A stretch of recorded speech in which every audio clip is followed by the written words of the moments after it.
বন্ধুরা, আজকে নিয়ে এসেছি ট্যাংরা মাছ। ট্যাংরা মাছ খুবই সামান্য মশলা দিয়ে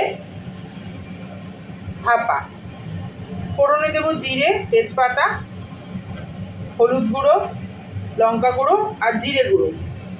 এই ছাড়া আর একটু কাঁচা লঙ্কা বাটা, আর এই কাঁচা লঙ্কাগুলো লাস্টে দিয়ে নামাবো। এই ছাড়া এই রান্নাটায় একটু তেল আর লবণ আর সেমন কিছু মশলা লাগবে না।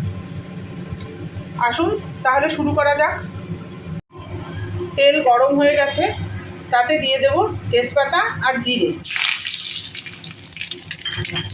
এবার এই যে ট্যাংরা মাছগুলো পুরোটাই দিয়ে দেব। এটা খুব বেশি ভাজবো না, একটু কাঁচাই রান্না হবে এটা।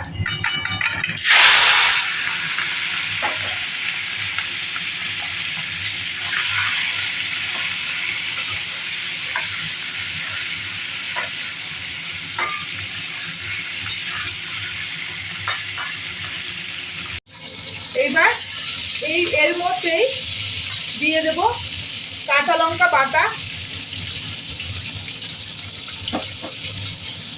হলুদ গুঁড়ো, লঙ্কা গুঁড়ো। লঙ্কা গুঁড়ো যে যেমন ঝাল খান সেই বুঝে দেবেন। আমাদের বাড়িতে ঝাল একটু বেশি খায়, তাই একটু বেশি দেওয়া হয়েছে। এই রান্নাটার মধ্যে কিন্তু অবশ্যই তেজপাতা দেবেন। আর এবার এই মশলাগুলো দিয়ে মাছটাকে মাখিয়ে জল দিয়ে দেব। একদমই মাছ বেশি ভাজা হবে না, এটা কড়াইতে মাখিয়েও বসাতে পারেন, তাহলেও হয়। কিন্তু আমি একটু হালকা গরম তেলে নেড়ে নিলাম মাছটা। টেস্টে সেরকম কিছু পার্থক্য হবে না, একই টেস্ট হবে। কাঁচা কাঁচা মেখে বসালে আরও ভালো লাগে। এইবার এই ঝোলটা ফুটে গেলেই এই রান্নাটা হয়ে যাবে। এতটাই সহজ রান্না, যে কোনো মানুষ রান্না করতে পারবে, নতুনরাও রান্না করতে পারবে এটা, এবং খুব সহজ রান্না। তাহলে মাছটা একটু ফুটুক, তারপরে আসছি। এই যে গা মাখা হয়ে গেছে ঝোল।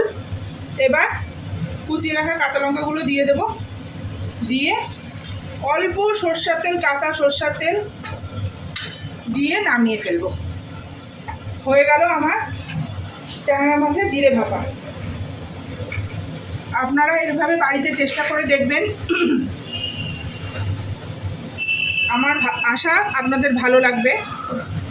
এবং খুবই সহজ রান্না, যারা চাকরি বাকরি করেন, সময় কম, খুব চটজলদি রান্না এবং খুব লোভনীয় একটা রান্না। গরম ভাতের সাথে খেতে খুব ভালো লাগে।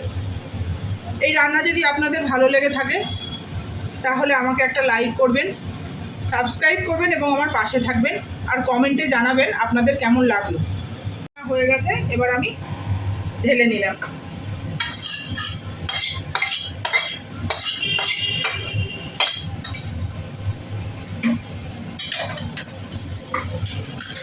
কেমন হয়েছে জানাতে ভুলবেন না। আজকে তাহলে এটুকুই থাক, আবার দেখা হবে কালকে।